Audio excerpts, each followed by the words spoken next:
Darvinizmdəki mutasiyadan danışıblar. Darwinin mutasiya anlayışından danışıblar yarım saat. Amma çox təəssüflər olsun ki, din mövzusu elə bir mövzudur ki, qardaş, mövzu haqqında təsəvvürü olmayan adam belə danışır bu haqda. Bu da əhzab sözünü eşitməsəm, özümü o gün çox narahat hiss edirəm ki, qardaş, hansı ata, hansı qardaş bununla barışa bilir də məsələn ki, mənim qızım sevgilisi ilə gedib kafeyə də.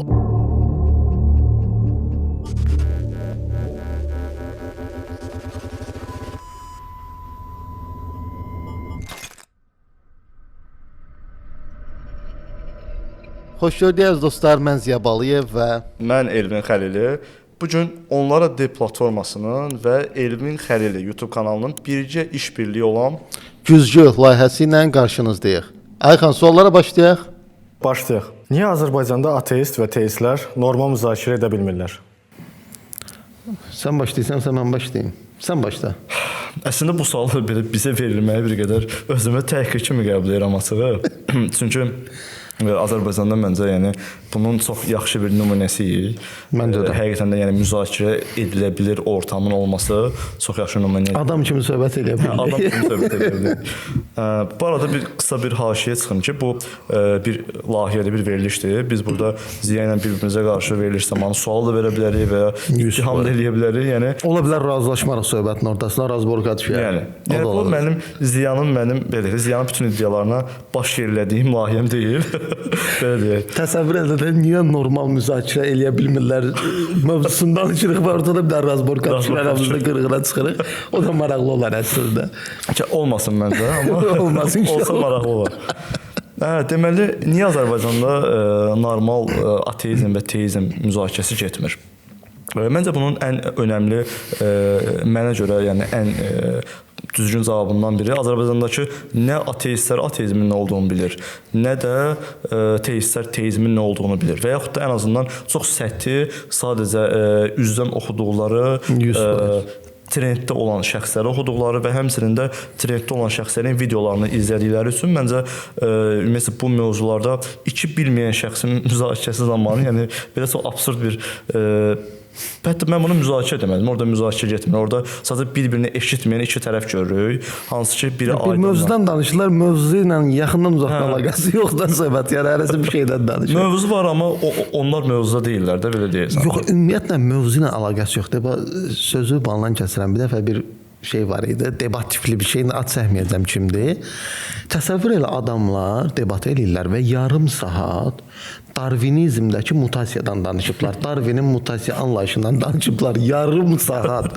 Və mən də oturub maraqla baxıram ki, yəni mutasiya Darwindən 20-30 il sonra kəşf olunub da 1901-də kəşf olunub və adamlar yarım saat bundan danışıb, olmayan bir şeydən. Bu jeni bir nəfərin ağlına gəlmədi ki, o səhv edir. 2 nəfər idi ağlına gəlməyib. 2 nəfər olduqlarına görə ağıllarına gəlməyib. Biabırçılıq ateist teist söhbətində də o sən dediyin kimi belədir. Mövzu ilə yaxından uzaqdan əlaqələri yoxdur. Qətiyyən. Və həmçinin də burada bir nüans da var. Burada təkcə həmin şəxsləri qınamaq istəmirəm. Çünki əslində həmin o şəxsləri izləyənlər, yəni kütlə dediyimiz anlayışla belə deyək, onlara da məsəl üçün belə müzakirələr maraqlı deyil əslində. Onlar üçün nədir?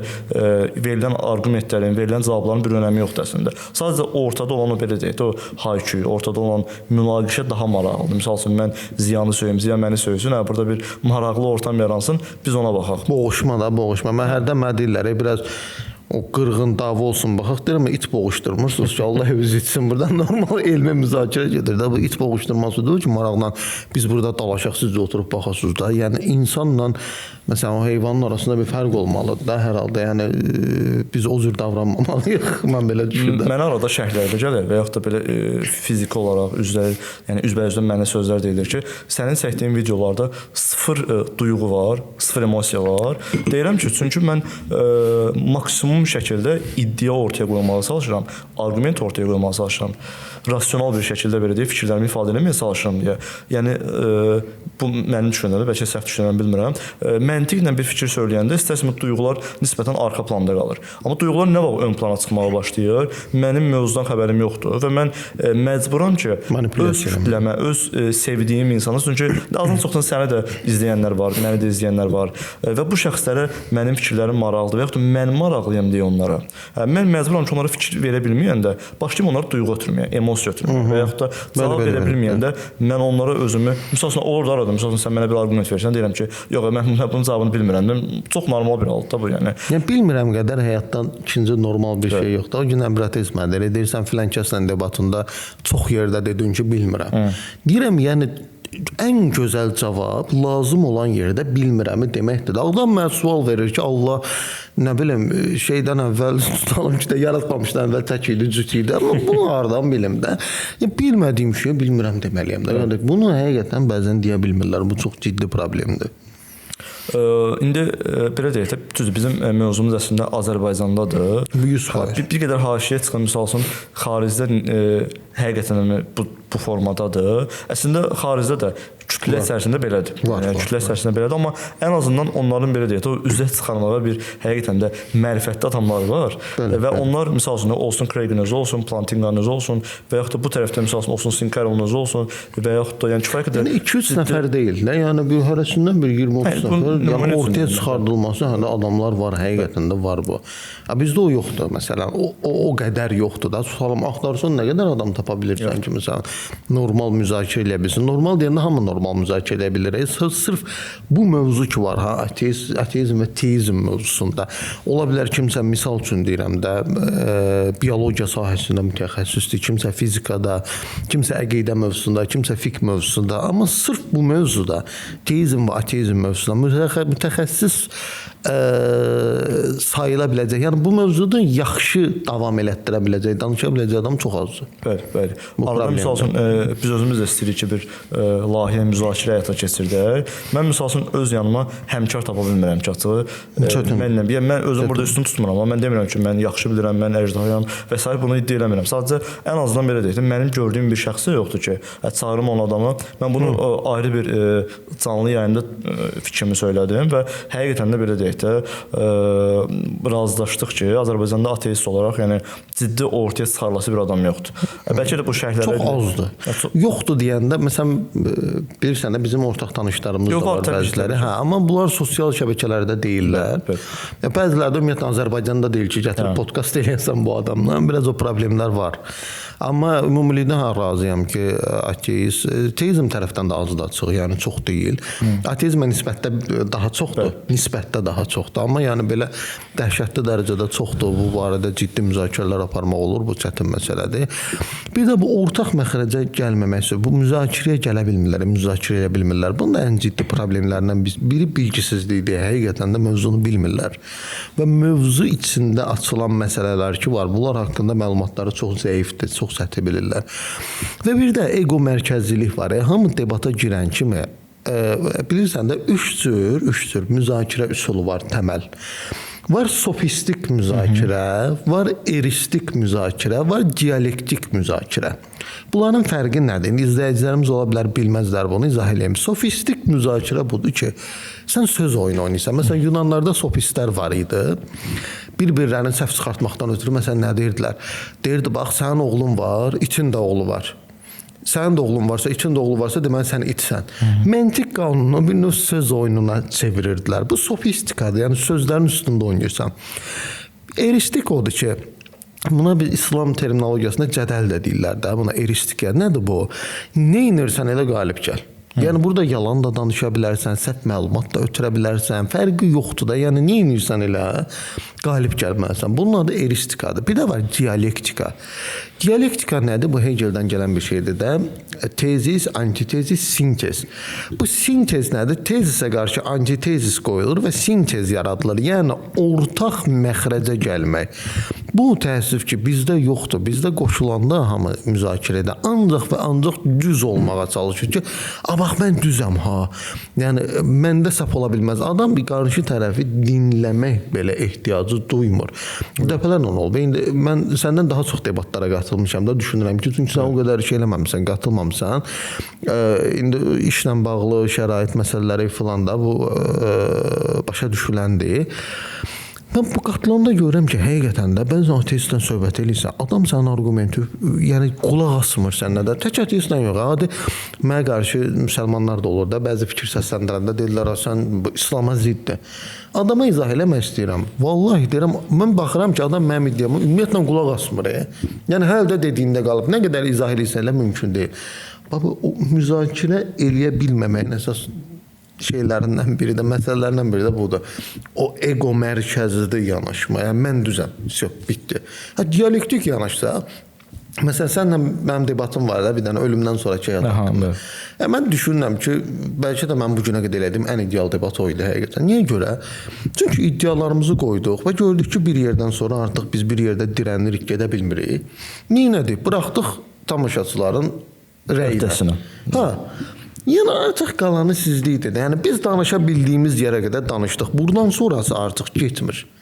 O qısır döngü deyirlər. Yəni ona ilişdikdə siz verin rəyinizə. Çox təəssüf ki, bizdə ateist və teistlər bunu eləyə bilmirlər. Sən ehtiyat eləyirlər bunu. Mən yox, mən bunu saxlamayım. Burada mən bunu mütləq sındırmalıyam. Mən niyə sındırmalısan da? Bu %100 qərar versin də. Bilmirəm sən də bu fikirdəsən yoxsa yox məndə. Yox, tam razıyam mən. Ümumiyyətlə mən də həqiqətən tövsiyə edirəm ki, onlara de kanalından həmin o müzakirəmizi izləsinlər. Çünki mənə də belə ən xoş gələn, ən maraqlı gələn müzakirələrdən biri idi. Düzdür, canlı yayım şeyindədir də. Yəni keyfiyyət o deyil, amma səs zad yaxşıdır, yerindədir şey. Görüntü keyfiyyəti o deyil, amma düşüncə keyfiyyəti, səs keyfiyyəti özüdür. Yəni tövsiyə edirəm. Yəni məsələn Azərbaycanda həqiqətən də ateist, müsəlman normal, etik, məntiq çərçivəsi içində debat eləyə bilərmi sualına məncə verə biləcəyimiz ən yaxşı debat nümunəsidir. Doğrudan sən də kanala qoya bilərsən. Maraqlı debat. Əslində götür qoy da. Ona görə Ayxana deyim. Maraqlı olar Ayxan. O debatı qoyun kanalımıza sizə. Çox maraqlıdır. Çünki orada hər iki tərəfin arqumentləri məncə çox qəşəngdir.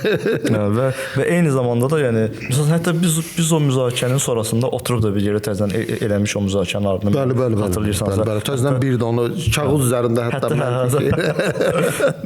mənə deməli dedin ki, kağız. Yenə ortaq məxrəcə gələ bilməmişdi. Yenə gələ bilməmişdi. Özü maraqlıdır. Mən dedim məndə vərəq yoxdur. Dedim Allah. Yəni və bir də buna əlavə eləyim. Mən yenə deyirəm, bayaq da fikrimi dedim və yenə üstünə durmaq istəyirəm ki, bu tək müzakirə edən şəxslərin üzərinə atılmasını istəmirəm. Yəni məsəl üçün bu gün mən əminəm ki, Azərbaycanda bəzi şəxslər var ki, bu şəxslər inanırlar ki, kütlə normal müzakirə istəmirlər və buna görə də başlayırlar məsəl üçün də aidiyyəti olmayan, hansı ki ateist və teist arasında mənə görə müzakirə edilməməli olan mövzulara başlayırlar girməyə və çox absurd, çox qıraqdan qeyri-etik görünən müzakirələr başlayır. Məncə birazdan bu sualları da eşidəcəyik. Bu suallar haqqında bu arada Akan sən bizi pauza edirsən, özümüz İstədiyin yerdə kəsib deyə bilərsən. Sən kəs. Deyirəm ki, uzadırsınız, kəs. Bu hissədə qalsın podkastda. Məncə bu hissədə qalsın. Qalsın. Məncə okeydir yəni bura qədər, çünki əlavə bir dənə axırda bir şey vurğulayım sizə keçək ikinci suala. Bir dənə hansı məsələ var? Bu ateizm, teizm mövzusunda hər iki tərəfin danışdığı ortaq mövzu dindir də. Tanrı və din mövzusu da iki mövzu məsələ. Çox təəssüf ki, bu mövzu elə bir mövzudur ki, bu mövzuda hamı danışa bilir.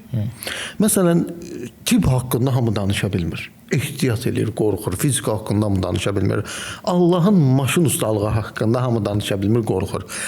Amma çox təəssüflər olsun ki, din mövzusu elə bir mövzudur ki, qardaş, mövzu haqqında təsəvvürü olmayan adam belə danışır bu haqqda. Çox yaxşı bir ifadə var. Məsələn, adam içib içkilidir. Deyir ki, açıq mən belə mənə çox da maraqlı deyil bu mövzuda. Quran oxumamışam. Prosta şey səhv eləyir. Yəni oxumamısan axı, mənası yoxdur. Adi bir kütlə şeyində mən bunu çox görürəm. Quranda deyir Allah belə buyurur. Deyirəm qardaş, mən Quranda bu ayəni görməmişəm də. Vallahi yoxdur belə. Ya hədisdir, ya da ki kimsə videoda deyir, aidiyyəti yoxdur. Hədis də belə deyil. Bilirsən nədir? Dədə-babalarımızdan qalan şifahi misallar var. O misallar gəlir çıxır. Bunlar da elə bilirlər ki, müdrik hər kəlam Qurandandır. Nə müdrik söz varsa Qurandandır. Başlayır abi bu Allah da Quranda belə buyurur. Allah da deyirəm qardaş, vallahi belə bir şey demir. Allah bunu əksin deyir hətta. Yəni sən bunu hardan çıxardın? Amma hamının bu mövzu ateistlərdə də var. Qardaş dindən çıxır adam, bu normaldır.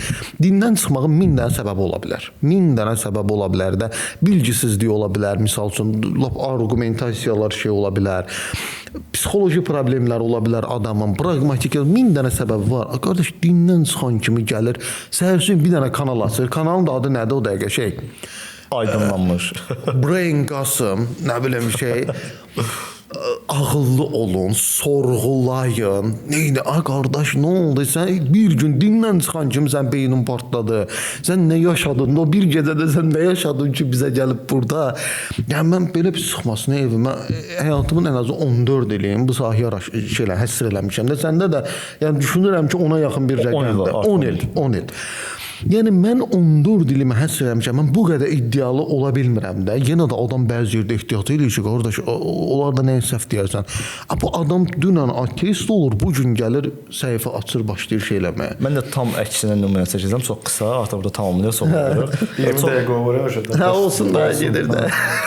Çox qısa bir nümunə deyəcəm. Adam başlayıb bir ayda namaz qılır, gəlir məndən söhbətə, bəs deyir ki, sən bu qədər araşdırırsan məndən sonra adam Quranı bitirməyib də. Yəni bir ay oxuyub onda statusda paylaşıb.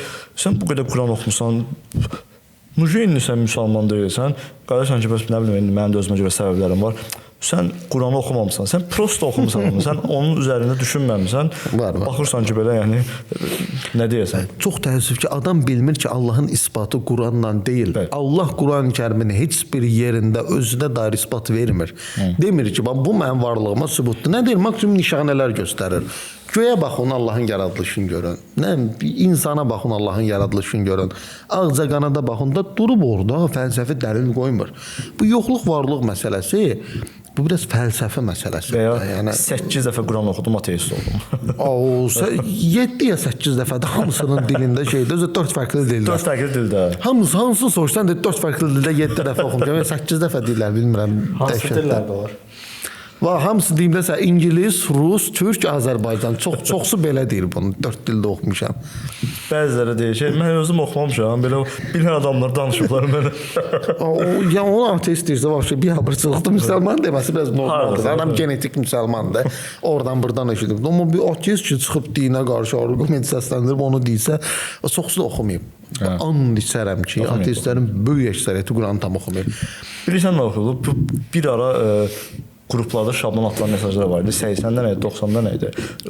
Quranda olan xətalar. Bəli. Nə bilim, insan şeylə düşünür, nədir, ürəklə düşünür. Bu standart deyil mi? Bax, mən əvvəl ateist olduğum vaxtların əvvəllərində, sonradan Siz çıxırsınız, mən sual verirəm, onsa sual davamı deyirəm. Sizin danışdığınızın davamıdır o sual. Yaxşı, ver. Daha doğrusu ona aiddir. Ateist və teistlər nədən danışmalıdırlar? Amma nədən danışırlar? Bu sualdır. Bu da sən başla. çox geniş mövzudur. Əslində ateist və teistlərin danışmalı olduğu təməl mövzudur da. Bu başlanğıc mövzu budur. 1. İdrak məsələsi müzakirə olmalıdır, epistemologiya. Biz nəyi doğru dərk edirik, nəyi yanlış dərk edirik. Dərki müəyyən eləyəndən sonra artıq mövzu keçir ontologiya mövzusuna ki, Tanrı var ya yoxdur. Əsas müzakirə bunun üzərindən getməlidir. Çünki ateizm və teizmi ayıran təməl şey nədir? Tanrı var və indi dinlər ikinci mərhələdədir də teizmə o heç. Yəni din Tanrıdan sonra gəlir. Zaten Tanrı yoxsa din də yoxdur getdi. Əsas müzakirə mövzusu budur. Tanrı var ya yox, təməl. Yəni idrak və bu. İki mövzu təməl olaraq müzakirə olunmalıdır. Amma Elvin nədən danışılır təəssüf ki? Hesab 37. Əgər müzakirələr ən belə klassik suallardandır. Dünya kürədirsə, niyə biz qibləni bir tərəfə çəkəcəyik? Onsuz da hara dönsək, bu suallar, yəni bu tək şeydə deyil. Yəni ateistlərin sualları deyil. Müsəlmanlarda da var. Adam təsəvvür ateisti, adam qayıdır deyir ki, misal üçün deyirəm də, sən necə inanmırsan ki, Allah səni torpaqdan yaratdı? Misal üçün də bir dənə arqument da. Adam zaten Allahı qəbul eləmir də. Bu getdi yuxarıda Allahı qəbul eləmədi. Bu aşağı mərhələdə sən dinin, heç bəlkə müsəlmanların da bəzilərinin o torpağın yarımı fərqli rəylər var da. Onların belə fərqli yanaşdığı məsələdə gəlib ateisti dirirsən ki, niyə qəbul eləmirsən? Sən niyə necə qəbul eləmirsən ki, Allah səni torpaqdan yaradı? Nə dəxli var bunu? Ateistlərdə də bu cürdür məsələ. Əhzab 37, nə bilim, standart 4 dənə, 5 dənə ayə var. Andallah, bütün günü, nə vaxt açıram TikTokda bir qrup şey var da. Camiyə. bu cavabyanı nə vaxt açırsa, yəni orada əhzab sözünü eşitməsəm, özümü o gün çox narahat hiss edirəm ki, qardaş, yəni niyə bu gün bu gün nə maç verdi ki, orada əhzab sözü keçmədi və məsələni 80 dəfə də izah eləmiş ya. Yəni normal ateist həqiqətən də yəni bilir ki, birinci əxlaq təməlləndirilməlidir. Sonra ancaq türk törəsi ilə biləm sosialist əxlaqı, nə bilim mentalitet. Mentalitet adam özü mentalitetə qarşıdır ha. Yəni bir ateistin bax doğrudan da sənin fikrin nədir? Bir ateistin mental olması nə qədər normaldır? Yenə deyirəm və çox maraqlı bir nüans deyim. Həmin şəxslər əmin ol ki, başqa müzakirədə mentalitetə qarşı çıxacaq. Bax, söhbət mən ona görə deyirəm də. Amma söhbət digər ki, dinə gələndə, bu əxlaq müzakirəsinə gələndə sual verirsən ki, sən əxlaqı nə ilə təməlləndirirsən? Mentalitetlə, toplumla. Problem odur. Bax, indi sizə bir şey deyim, Elvin. Bax, diqqət elə bu məsələyə. Azərbaycan toplumunda bu bir reallıqdır da. Məsələn də normal olaraq təbii ki, bütün qız övladları evlənir də axırda. Kimsə sevir, kimlənsə söhbət eləyir, mesajlaşır. Hansı ata, hansı qardaş bununla barışa bilir də məsələn ki, mənim qızım sevgilisi ilə gedib kafeyə də çox radikal qarşılaşmalar. Sevinmir də ən azından qızım bu cür görüşdə. Və İslamın da yanaşması budur da. Yəni naməhrəmdirsə olmaz. İndi sən bunu desən ki, İslama görə iki sevgili oturub çay içə bilməz kafedə. Deyəcək ki, bu nə qaba dində, bu nə kobud dində, bu nə yanaşmadır. İki dənə sevən gənc qumrunu həyatdan məhrum eliblər. Mentalitet nə oldu? Qaldı kənarda. Getdi mentalitet haqqında danışan yoxdur. Söhbət gəldi o ki, özünə sərf eləyən yerinə əhzab 37 olmaz. Və yaxud geyim normaları, misal üçün deyim də, yəni mentalitetdə də var da bizdəki qapalı geyinməlidir qadın, dində də var. Geyim normal, niyə hicaba şey eləyirsiniz də və yaxud qapalı geyimə niyə radikal yanaşırsınız? 1000 dənə söz deyirsiniz. Çox danışdım mən də. Ürəyim doldu desən. Çox yanıqlıyam bu mövzuda. Suala toxunmaq istəyirəm. Bir də yəni tam belə deyək də izləyicilərə aydın olsun, cavab verək ki, Azərbaycandakı ateistlər və teistlər nədən danışırlar? Sən bunu açıqladın az çox. Yəni nədən danışmalıdırlar və nədən danışmalıdırlar? Bilmirəm, bəlkə nədən danışmalıdırlar da sən mənlə razı deyilsən, idraç və tanrı mövzusunda fikrin varsa əlavə edərsən. Yox, əslində mən də razıyam. Hətta belə bir ifadə ilə başlamaq istəyirəm ki, məşhur yəqin ki, hamımızın bildiyi Russellın bir ifadəsi var da. Deyir ki, kimin? Russell. Bertrand Russell. Bertrand Russell deyir ki, bizim misal üçün biz müzakirə edirik ki, Fransanın kralının saçı var yoxsa yox. Deyir, birincisi Fransanın kralının olmadığını bilsə, əslində saçın olub-olmamasını müzakirə etməyəcək. Məsələ də budur. Məsələn, bir ateist başlayır Əsab 37-dən. Bir adam sual vermiş ki, qardaş, sən Allahın varlığını qəbul elə, sonra keçərsən də bu müzakirələrə. Təkrar şurada qəbul eləyib ayrı. Hə, yəni böyük ehtimal ki, ya bu adam inkar eləyir bunu, bilə-bilə inkar eləyir, ya bu adamın İslamla həqiqətən də hər hansı bir düşmənçiliyi var, hansı ki, ayırırsan axı. Sən ayrımsan, normalda ayrılır da. İslama nifrət, İslamofobiya və yaxud da Tanrıya nifrət və yaxud da ki, dinə qarşı arqument qoymaq. Məsələn, mən dinə qarşı... Zaten hamısı ateist deyil bunlar. Bəli. Yəni, üzr istəyirəm. Ayxan, Elvin danışana qədər bir dənə çay verdə bizə. Çaylarımızı yeniləyək. Sən bizim birbaşa ürəyimizsən. Bu kadrların hamısı qalsın podkastda kəsmə. Nə silməyəcəm ki. Hə, Elvin öz üçün danışır. Sən niyə getdinsə? Hə, deməli, kimi unutdum əslində bir yayında. Şeydən danışırdın. Deməli, deyirsən İslamofob, misioteist, ateist. Bu insanlar mənə görə İslamofobdular. Bu insanlar İslamofobdular və mən ümumiyyətlə bu fobiyanın daşını qəbul eləmirəm də. Okey, misal üçün, fobiyanı kimə qarşı eləyərsən? İşə də qarşı eləyərsən, Talibana qarşı eləyərsən. Bu normaldır. Başqa məsələdir və bunu ümumiləşdirib, misal üçün, keçən də bir yayında biri iddia eləyir ki, teizm əvvəl-axır radikallaşmalıdır, belə bir şərt qoyur, hansı ki, buna dair bir əsas vermir, bir təməl vermir. Sənin əlində məntiqi əsas yoxdur, sənin əlində tarixi əsas yoxdur və yaxud da nə bilim, əlində coğrafi əsas yoxdur. Sovet düşüncəsidir. Sosioloji əsas yoxdur. Sovet düşüncəsidir. Sovet ideologiyası. Allahsızlar cəmiyyəti, nə bilim, nə, boş-boş şeylər. Mən isə nəyi təklif edirəm? Teistləri belə qoyuram bir kənara. Biz ateistlər arasında, misal üçün, bu gün bizim Azərbaycanda, yəni o bir söz var idi, gün üzünə çıxarda biləcəyimiz bir dənə kitab yoxdur normal Azərbaycan dilində ki, mən çıxarım deyim ki, misal üçün, ateizm nə day cəmaət bir, hələ bu kitabdan oxuyun, sonra gəlin danışaq ki, səhv düşünürük, yoxsa düz düşünürük. Mən düşünürəm ki, Elvin burada, bu baxımdan teistlər ateistlərə nisbətdə çox qabaqlarlar kitab baxımından. Çünki teistlərin əlində içində olan o elmi ədəbiyyatçı var. Misal üçün də, məsələn, burada ad da çəkə bilərəm də. Məsələn, Parlaq İmzaların Mürtəza Mütəhərri haqqında, Mürtəza Mütəhərrinin kitabları var. Sonra Qədim Qala nəşriyyatının Anthony Flew-dan, John Lennox-dan, sonra Francis Collins-dən nəşrləri var. Bizim öz nəşriyyatımızın, məsələn, Alvin Plantinqa'nın kitablarından nəşrimiz var. Mən düşünürəm ki, sırf bu kitab məsələsində, bunu çox gözəl vurğuladım. Bu kitab məsələsində teistlər ateistlərdən çox qabaqdadılar. Yəni o qədər fərq var ki arada da. Yəni elə bir biri finişdədir, biri startdadır da. Yəni elə bir fərq var arada. Çox təəssüf ki də, məsəl üçün 1-2 sən də özün bilirsən, çap olunan kitablar var. Məsəl üçün biri Christopher Hitchens'in Tanrı böyük deyil kitabıdır. Hə, bu kitab dil olaraq, yazılış olaraq yaxşı ola bilər. Çünki Christopher Hitchens özü jurnalist idi. Məsəl üçün adamın yaxşı mizahi dili ola bilər. Argument yoxdur. Amma digər ki, orada argument yoxdur. Argument yoxdur. Yəni prosto fikri. 300-ə yaxın səhifədir. 300 səhifədə bir dənə mən normal argument tapa bilmədim ki, məsəl üçün kiməsə verim ki, al bunu oxu, bəlkə düşündün, bəlkə fikirləşdin. O kitab haqqında sən çox xırda bir şeydir, çox üzr istəyirəm. Bir nəfər var idi, tanış, elmi dissertasiyası din fəlsəfəsi mövzusunda idi. Sırf bu kitabın şeylə bağlı idi, Christopher Hitchens'in. Mən dedi ki, sən də bu mövzuda mənə kömək elə, yəni ateizm, teizm mövzularında sənin araşdırmaların var da. Elvin, sən inanırsan ki, mən o kitabdan argument tapana qədər ki, burada mən nəyi tənqid edeyim, and Allaha canım çıxdı mənim. Və seçə o qədər belə, yəni onun argumentin, onun fikrin, bax belə deyim də, argument halına özüm saldım. Məcbur ki, yəni bu fikirdir də, havada bu argument eləmək lazımdır.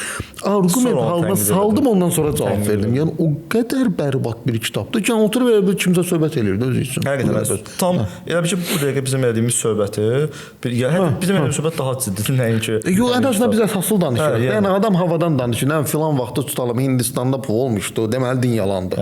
Amma nə yanlışmadı orada. Və bunu pəhpəhlə ilə çap eləyiblər. Bizim növbəti mövzumuz da oxu üçün tövsiyələr olacaq. İndi sən özün üçün öz tövsiyələri verəcəksən yəqin ki. Mən də özümün oxuduğum, özümün mütaliə etdiyim şəxsləri bildirəcəm ki, həqiqətən də o cəmaət belə deyək də, ateizm əslində nə deyir? Yəni bunu oxusunlar. Ateizm əsas objekti deyil. Ateizm nə bilim, siğə məsələsi deyil. Məncə bir dənə sən özün bir kitab yazmalısan. Ateizm nədir? Yox, ateizm nə deyil? Nə deyil? Çox maraqlı olar həqiqətən. Şey yazıb, bunu Alper Bilgili Türkiyədə yazıb, elm nə deyil? Kim yazıb? Alper Bilgilinin bir kitabı var Türkiyədə. Hə, bilirəm onu. Biri var elm nədir? Bu barədə mövzu çoxdur. Bir də var elm nə deyil? Nə deyil? Yəni nəyi elm kimi bizə təqdim edirlər, amma o elm deyil. Bu çox mühümdür. Məncə sən də ateizm nə deyil mövzusunda çox qəşəng bir ya podkast, ya kitab eləmək olar bu. Yaxşı təklifdir məncə. Çünki həqiqətən də ateizm, misal üçün indi ad çəkmirik təbii ki, burada etik çərçivələr daxilində olsun deyə bir şəxslə, bir müsəlmanla, bir agnostik nəticə deyərdim, müzakirəsini izləyirdim. Adam ilk dəqiqədə özünün agnostik olduğunu deyir və sonra agnostika tərifi deyəndə ateizmin tərifini agnostisizm kimi irəli sürür. Fəlakət. Həqiqətən fəlakət. Həmin anda çox sağ olun. Sən olmasan biz nə edərik? Həmin anda çox maraqlı deyim ki, müsəlman tərəf anındaca dedi ki, qardaş, videonu saxlayaq, get hələ araşdır gör nədir, müdafiə edilmiş bir şey öyrən, sonra gəl məndən. Məncə müzakirə burada bitməlidir. Adam inandığı şeyi bilmir. İnandığı şeyi bilmir, bəlkə qəbul etdiyi şeyi bilmir. Bu rəzalətdir. Məncə burada müzakirə bitməli idi bu arada əslində ki, yəni adam sən elə ki mən davam elədilər sonra. Hə, çox təəssüf elədilər. Məncə 10 podkastdan sonra deyərsən mən çox maraqlı gəldi ki, kimi idi bu. Qəbul elədiyin şey bilmirsəndən elə girdiksə, biraz da təkamülə girək də. Aha. Təkamül nəzəriyyəsinə Azərbaycandakı ateist və teistlərin yanaşması necədir? ən o yazıq mövzulardan biridir. Bu şedevr mövzudur. Ateist və teistlərin ən çox danışdığı mövzu təkamül nəzəriyyəsidir. Yəni bundan çox heç nə haqqında danışmırlar. Və bundan az heç nəyi bilmirlər. Ən az bildikləri mövzudur və ən çox danışdıqları mövzudur. Bu o qədər ciddi bir fəlakətdir ki, istəsən başda danış, mən ürəyim çox oldu. Mən danışsam bu haqqda gərək bir saat ancaq bunu ayıraq. Demək, qısa birincə bunu vurğulayım da. Bu çox normal bir prosesdir. Misal üçün, mənim bilmədiyim konkret mövzular var. Misal üçün, mən 10 ildir, indi bu pərz ateistlər kimi çıxmazsan, Quran oxuyuram 4 ildə yox. Mən 10 ildir misal üçün Quranı ara-ara oxuyuram. Bütöv də bitirmişəm, bu ayrı bir məsələ. İngilis dilində baxıram, hissə isə təbii ki. Tutaq ki, bir ayə çıxıram, bunu ingiliscə baxıram. Ərəbcə bilmirəm. Misal üçün, səndən soruşuram, soruşuram, ya tutaq ki, ərəbcə bilən birindən soruşuram. Yaxşı təfsirlə baxsın. Hə, və yaxud da təfsirlə baxıram. Hətta fərqli təfsirlərlə müqayisə eləyərək baxıram. O əladır. Hə. Amma bununla belə məsəl üçün mən Ziyanın özünə belə demişəm.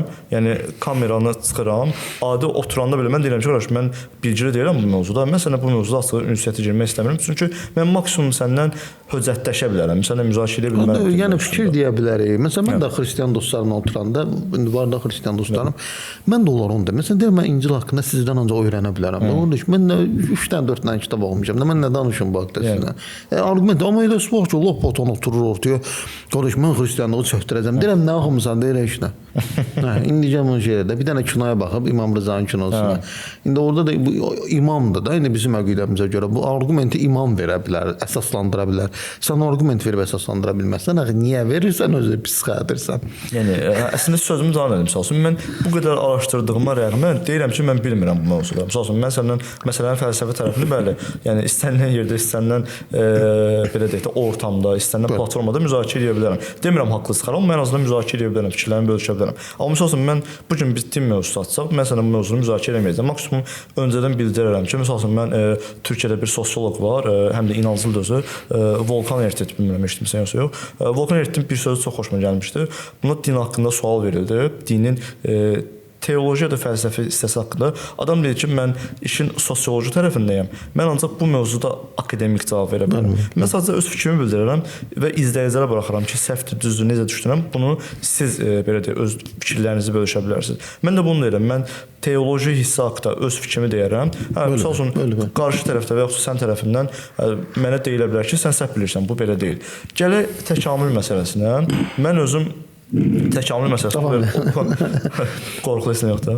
Mən özüm təkamül məsələsini yaxşı bilmirəm açıq, səmimi olaraq deyim də. Yəni məsəl üçün bu işin kifayət qədər ciddi, kifayət qədər akademik şəxsləri var ki, mən bunları oxumamışam ki, oxuya da bilmərəm. Çünki mənim təkamül və yaxud ən azı bu sahədə olan bioloji, yəni tibbi təhsilim yoxdur ki, mən o kitabı oxuyum, anlaya bilim.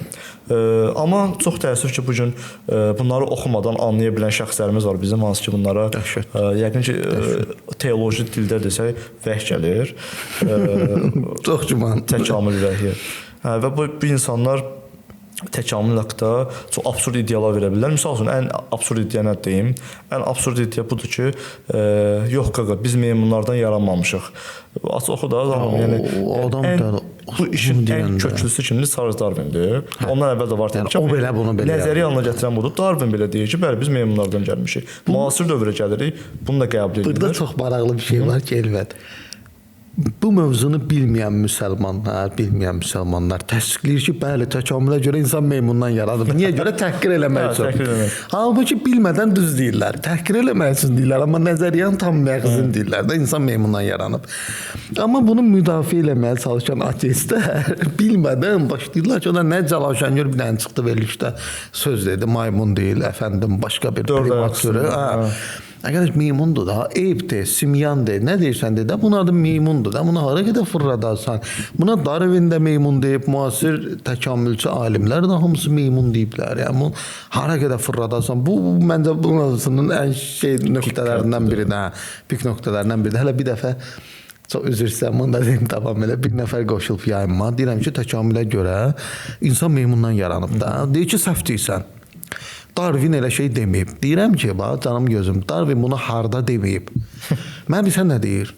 Deyir ki, Charles Darwin Növlərin Mənşəyi kitabında 1859-da yazılan kitabda deyir ki, Darwin insan meymunla ortaq atadan gəlib. Bu bədbəxt bilmir ki, Növlərin Mənşəyi əsərində ümumiyyətlə insan təkamülü haqqında bir kəlmə belə söz yoxdur. Bir kəlmə. Bu haqda Darwin danışır insanın Mənşəyi kitabında.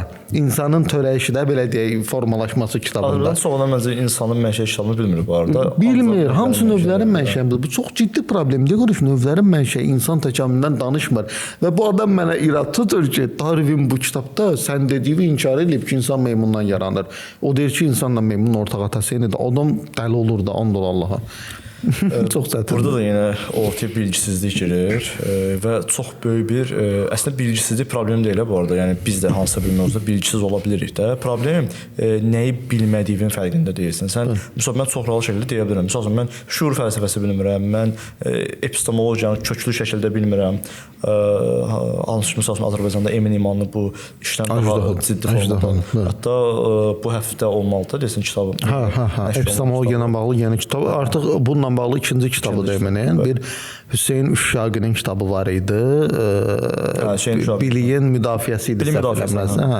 İndi ikinci kitabı da bu bazar günü. Emin bu mövzuda həqiqətən çox çalışır və buradan da təşəkkür edirik bu işlərinə görə. Çünki idrak ən vacib mövzudur. Yəni bundan o tərəfə məncə mövzu yoxdur. Mən də minnətdarlıq bildirirəm ki, Azərbaycanda həqiqətən də ciddi ədəbiyyat nümunəsi ortaya qoyur ki, ən azından biz də oxuyub faydalanmaq. Şərt deyil ki, Emin İmanlı inanclıdır və mən onun kitabını oxuyub maariflənə bilmirəm. Xeyr.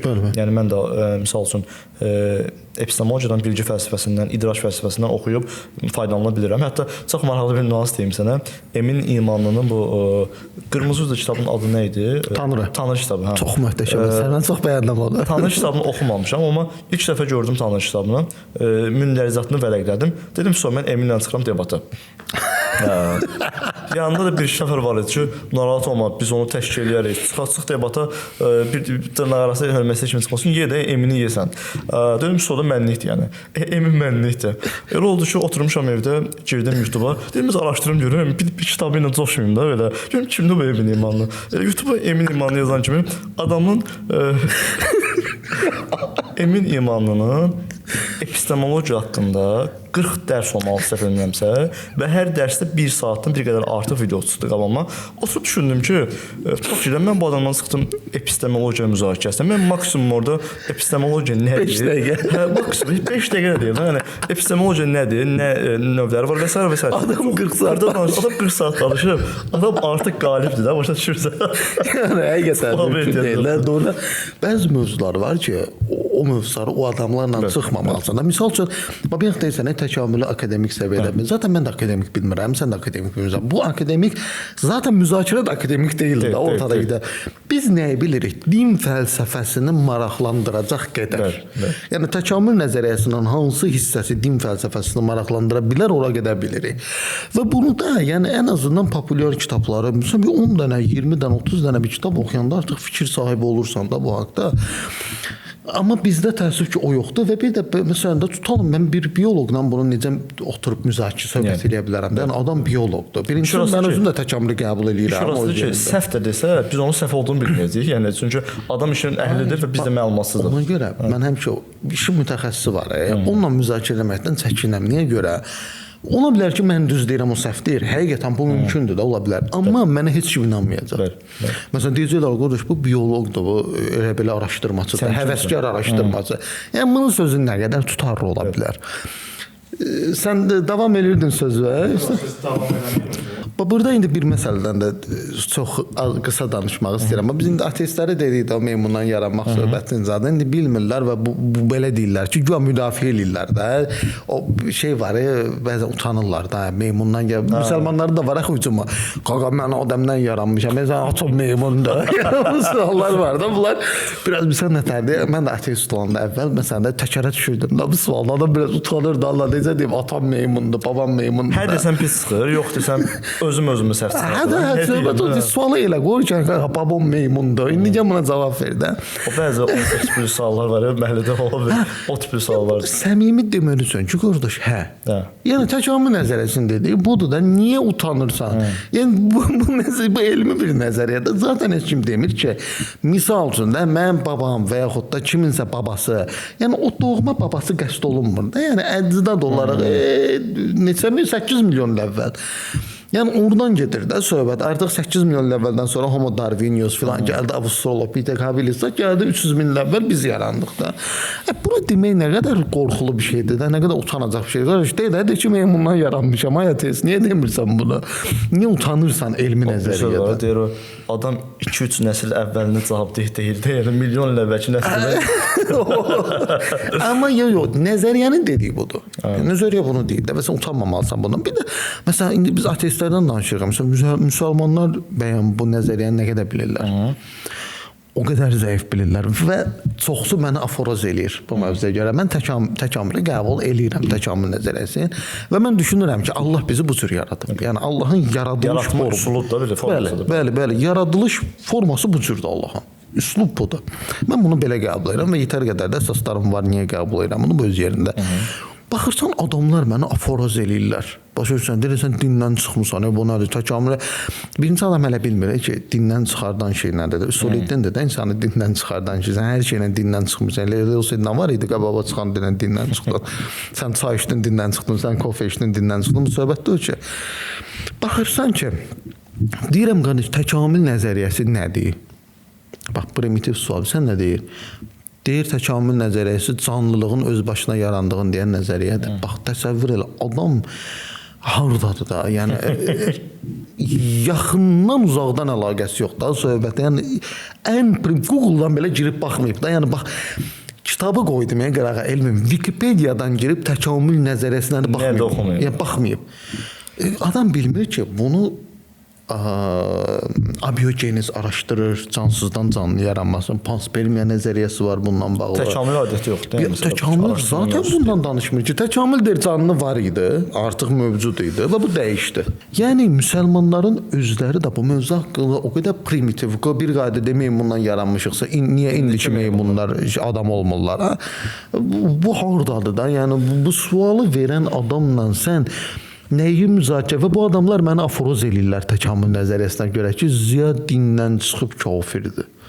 Yəni bu həmçinin də ateistlərin üstünə düşürlər. Elə bir deyirsən bir qayda deyirik, ağa.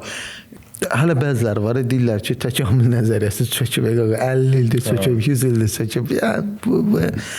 Bu sən müsəlman ölkələrin elmlər akademiyası belə bunu qəbul edirsə, sən bunu çıxıb deməyin ki, təkamül nəzəriyyəsi çöküb, qaqa bunu çöktürüblər, bunu məhv eləyiblər. Dəlil də nədir? Nebraska adamı, Cape Town adamı, yəni 2 dənə misal var, nümunə var.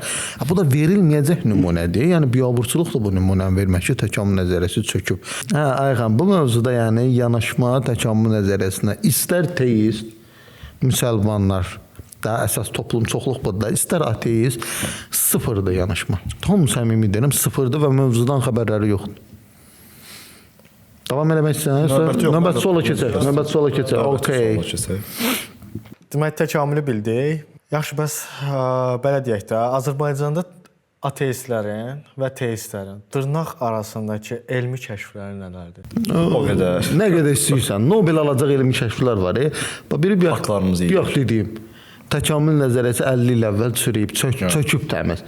Yəni bunu deyən müsəlman, bunu yəni isbat eləsə Nobel verəcəklər də adama. Çünki sən bir nəzəriyyəyə alternativ ciddi bir nəzəriyyə gətirsən və bu nəzəriyyəni tamamilə çökdürürsən. O qədər elmi mövzularda şeylər var ki də, istər ateistlər arasında, ürəyin də dolu olar bu mövzuda. Ateistlərin bilmirəm, məsələn fikrim varmı bu haqda yoxsa yox? Misal olsun, bunlardan biri bərbaddır. Bizim ateistlərdə məsəl üçün çox maraqlı bir yanaşma tərzləri var. Hansı ki bu gün elm özü belə deyir ki, mən bunu bilmirəm və sadəcə kimlərsə məsəl üçün hansısa elm adamları ortaya bir iddia ortaya atır. Həmin iddia teizmə qarşı müəyyən bir istifadə oluna bilirliyi varsa, bu artıq sübut olunmuşdur. Bu dəqiqdir, bu bir elmi kəşfdir. Misal üçün nə? Multiverse. Qardaş, yəni multiverse kəşf olunub artıq. Multiverse, yəni çoxlu kainat nəzəriyyəsi artıq teizmin sonunu gətirir. Dəqiq söhbətdir bu. Allah yoxdur. Allaha ehtiyac olmadan biz kainatın yarandığını izah edə bilirik. Ardından mənə sual verirlər ki, misal üçün, yaxşı bəs ateistlərin özləri sual verir. Sənin qəbul etdiyin misal üçün də kainat modeli nədir? Dedim, bilmirəm açığı da. Yəni prosta ağlıma məntiqli gələn misal üçün bu bir kainatın sonu, digər kainatın əvvəlidir. Bilmirəm. Deyirəm ki, bir qədər məntiqli budur, amma bununla kifayət qədər yəni yanlışları var, xətaları var. Sadəcə belə deyək də iddiadır və heç bir sadəcə fikri sübutlar ola bilər. Yəni əlimizdə nə empirik dəlillər var, nə məntiqi dəlillər var. Amma yox, bizim ateistlərə görə və yaxud da sən də deyəsən axırıncı debatda bu haqda danışmışdın, heçlikdən yaranan kainat. Kraus baba da, Kraus baba artıq sübut eləyib, heç bir səbəb olmadan. Hər şey hipotez üzərində. Hər şey hipotezdir, hər şey hipotezdir. Kraus bəlkə özü də qəbul eləmir, bəlkə kitab yazandan sonra deyir ki, prosta yazmışam. Ya bizə məsələdir. Bəzi alimlər həqiqətən də sırf bununla başa düşüləndə, yəni elmin işləmə prizması materiya üzərindəndir. Bəziləri sırf o Allah inancına qarşı bir alternativ gətirmək üçün fikir atırlar. Və bizim ateistlərdə o dəqiqə o fikri elmi reallıq kimi götürürlər. O dəqiqə da bu həqiqətdir. Çox ciddi problemdir və bunu eləməməlidirlər. Bizdən müsəlmanlarda da olur. Bir də sən nəsə atırlar, filan alim Quranın filan ayəsini təsdiqlədi. Baxırsan ki, ümumiyyətlə bu adda alim yoxdur. Və yaxud da bir ara məşhur misal üçün ayın 2 yerə bölünməsi NASA təsdiqlədi. NASA təsdiqlədi. Oy. Yoxdur da, NASA bunu təsdiqləməyib. Bunu inanırsansa inan. Bu sənin iman məsələndir. Mən də qəbul edirəm. Mən o məsələni axirətə aid edirəm. O çox uzun mövzudur. Yəni o ayənin mən axirət haqqında gəldiyinə inanıram. Bu tam ayrı mövzudur. Amma sən əgər inanırsansa ki, bu peyğəmbər dövründə baş vermiş bir hadisədir və bunu belə qəbullanırsansa, qəbullan da bunu NASA-nın sənə sübut eləməyi nə qədər lazımdır da sənin üçün. Yəni NASA sübut eləməsə, sənin üçün səhv olacaq, bu yalan olacaq. Bir növ özlərini tətmin eləməyə çalışırlar. Və yaxud da misal üçün Qurandakı ayələri elmlə uzlaşdırmaq. Uzlaşdıra bilərsən. Bəzi ayələri olar, amma real olsun da. Məcburən misal üçün nə bilim, çox absurddur. Xüsusilə də bunu Harun Yəhyanın saytında gördük. Yəni çox absurddur. Yəni bildiyin adam nə elmi kəşf çıxırdısa, ayqa o Quranda var idi. Yəni belə uzlaşdırsın da necə uzlaşdırmalısan? Deməlisən ki, bu mənim şəxsi fikrimdir. Mən burada uyğunluq görürəm. Çünki sabah bu şey səhv olanda deməsinlər ki, bu Allahın sözü səhvdir. Halbuki Allah bəlkə heç onu məqsədlə göndərməyib, bizə başqa məqsədlə göndərib. Bu sənin şəxsi çıxarışındır da burada. Məsələn, bir ara Big Crunch nəzəriyyəsinə görə nə qədər ateist düşdü müsəlmanların üstə ki, Quran səhvdir. Bu Quranda var ki, kainatı kağız kimi bükəcəyik. Onda Harun Yəhya çıxdı dedi ki, Big Crunch nəzəriyyəsi. Bu aləm dəydi bir-birinə. Nəzəriyyə məsələn düzdür, atam çürüməyib nəzəriyyə. Nəzəriyyənin hər də sarı tərəfləri var öz yerində. Amma məsələn bir ara o nəzəriyyənin çürüməsi ilə bağlı məqalələr filan paylaşıldı. Amma dedi ki, Quran səhvdir. Halbuki bəlkə Allah bunu tam ayrı məqsədlə deyib, bilmirik. Və yaxud da həm Türkiyədə, həm Azərbaycanda nisbətən mediaya çıxan şəxslərin əlində o xüsusilə inancsızlardan söhbət gedir. Əlində tutduğu bir arqument var da, sən də bilirsən. İlkin insanlar zəlzələ tanrısına inanırdı, ildırım tanrısına inanırdı. Özün də cavab vermirsən zaten, kifayət qədər. Təbiət, neyroloqundan tut, nə bilim, yəni o mən yaralı yerimdir. Yəni halbuki araşdırmırlar. Məsələn, yenə bir insana sual verirəm ki, bəs bunu yazıb, deyirəm ki, bəs bunu nəyə əsaslandırırsan? Bu sadəcə bu belə amma sən də yəqin razılaşarsan ki, fikir belə qulağa pis səslənmir də, maraqlı səslənir. Maraqlı səslənir. Əsası yoxdur axı. Düz deyir də, yəni. Yəni praktikada biz onu görmürük, söhbət odur. Praktikada görmürük. Məsələ odur. Yəni Şmitin araşdırmaları var misal üçün və yaxud da Long idi sözümüz, ya Lang ya Long. Andrew Lang. Andrew Lang. Məsələn, Langın araşdırmaları var və biz görürük ki, xeyr də, yəni tarixi gerçəklik, sosioloji gerçəkliklər bizə tam əksini deyir. Tam fərqli bir şeydir. Bu əslində Max Müllerin bir dənə xətasıdır. Max Müller bir səhv nəticəsində çıxardıb bunu ortaya. Yəni adam bir səhv qənaətə gəlib, Hind mətnləri, bu arada dəfələrlə danışmışam. İstəmirəm bu layihəndə baxdım bunları alıb. Adam səhv nəticəyə gəlib, Hind mətnlərini oxuyub və elə bir ki, ilkin mətnlər bunlardı tarixdə.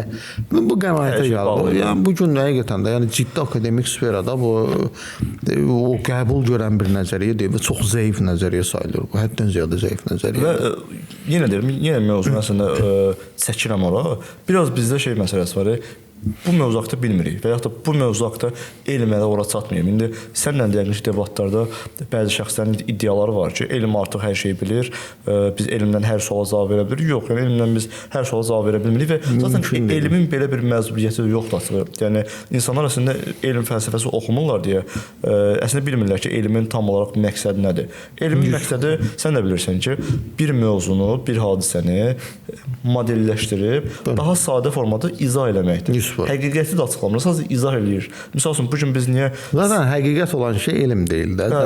Elmin şeyinə ziddir bu, tərifinə ziddir. Yəni inkar oluna bilinməzlik. Yəni bir şey inkar oluna bilmirsə, bir şey da bitdi. Yəni elmi deyil o. Çünki sən elmdə bir ayaq yeri qoymalısan ki, niyə görə səhv ola bilər. Əlbəttə ki, yoxsa dogmatik olur da. Dogmatik bir şeydə elm sayıla bilməz. Hə bizdə o var məsələn, hə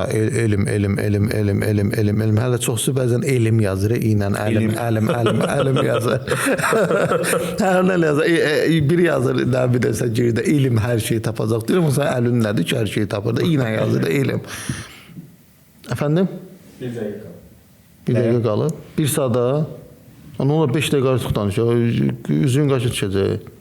Hə, baxırsan ki, adam heç elm sözünü yaza bilmir. Yəni telefonda yaza bilmir. Amma sənə durub elmdən nəyisə sübut eləməyə çalışır. Nəsə deməyə çalışır, bu da biabırçılıqdır həqiqətən. Bir dənə də bununla bağlı bir məsələ deyim xırda, bu enerjinin əzəl olma məsələsi var. Buradan üzümü bütün ateistlərə tuturam. Əziz ateistlər, əgər bunu sübut eləmisinizsə, əsası varsa, and olallah, gedin bunu təqdim eləyin və Nobel mükafatınızı alın. Yəni göydə veriləcək, əmin eləyirəmsə. Enerjinin əzəl olduğunu tapmısınızsa, adam termodinamikanın birinci qanunundan enerjinin əzəl olmasını çıxardır da. Təsəvvür elə də və ateistləri ən çox yanıldan məsələ budur. Ha, mənim özüm də ateist olanda ən çox bundan anlatmışam özümü ki, enerji əzəlidir. Və buradan da yəni həqiqətən tapmışsa küllü miqdarda neçə milyon verirlər Nobel alına? Yalançı olur. Neçə milyonsa, milyon verirlər də ən azından 1 milyonunuz var. Milyon var da. Ən azından 1 milyonunuz var və gedin enerjinin əzəl olduğunu sübut eləyin və pulunuzu alın. Məncə yekunlaşdıraq, bu qədər bəsdir. Məncə maraqlı bir layihə oldu həqiqətən də. Sən də fikirlərini səsləndir, ondan sonra yekunlaşdıraq inşallah. Məncə də Ziya, yəni güzgü layihəmizin ilk buraxılışı çox yaxşı keçdi mənə görə. Təbii ki, biz növbəti həftə və yaxud da 2 həftə sonra artıq bunu özümüz təyin eləyəcəyik. İkinci, hətta buraxılışımızın mövzusunu indidən deyim, oxu üçün tövsiyələr olacaq və hər ikimiz öz oxuduqlarımızı, öz araşdırdıqlarımızı sizə nümunə olaraq bildirəcəyik. Kitab olaraq da? Bəli, kitab olaraq. Və yaxud da fərqi yoxdur, video olaraq da ola bilər, məqalə olaraq da ola bilər, fərqi yoxdur. Artıq hansı... Və haqqında qısa məlumat verərik də. Misal üçün, 20 dənə kitab məsləhət görəcəksə, 10 dənə kitab məsləhət görəcəksə, kitablar haqqında qısa məlumatlar verərik. Və yaxud da niyə bu kitabları oxusunlar? O da. Niyə oxusunlar və nə verir bu kitab bizə? Yəni bunu oxuyub nə öyrənəcəyik? Bu maraqlı olar. Belə, həmçinin də siz öz təkliflərinizi bildirə bilərsiniz, öz iradlarınızı bildirə bilərsiniz. Misal üçün, ola bilər ki, biz daha səmimi aparıq, deyə bilərsiniz ki, yox, bizə daha ciddi istəyirik, misal üçün. Onun vecimizi almayacaq. Fikirləşərik, amma böyle ehtimal ki, bu formatda davam edəcək. Format dəyişməyəcək. Yazsız da olar, amma dəyişməyəcək.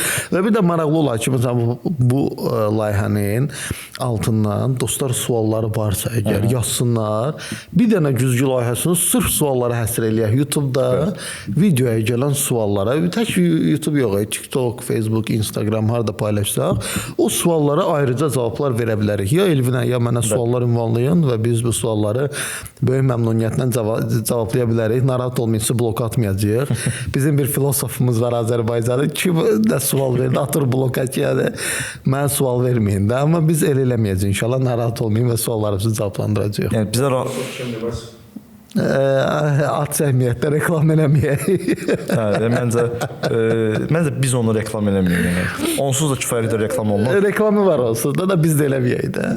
Məncə izləyicilər nümunə yazsınlar, kim ola bilər. Bəli, videonun altından o filosofun kim olduğunu qeyd eləyə bilər. Düz və səhv olduğunu deməyəcək, amma izləyicilər öz aralarını təyin edə bilər. Hə.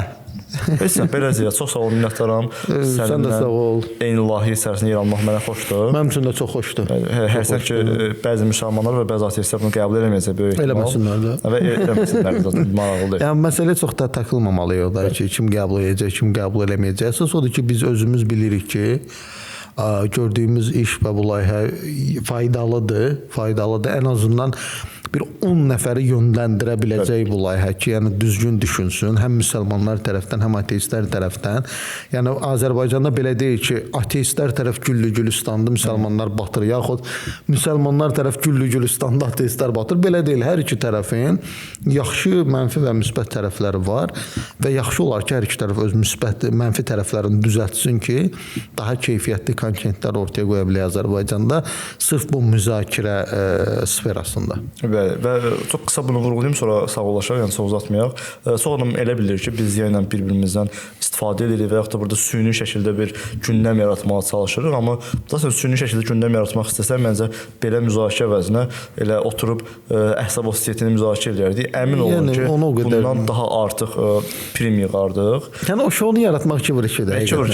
Çox rahat. Önəmli olan məncə bu səmimiyyət üzərindən izlənmə qazanmaqdır ki, bu da yəni məncə kifayət qədər alınır. Belə dostlar, Sağ olun, izlədiyiniz üçün minnətdarıq. Növbəti layihələrə qədər görüşənədək. Sağ olun. Sağ olun. Sağ olun.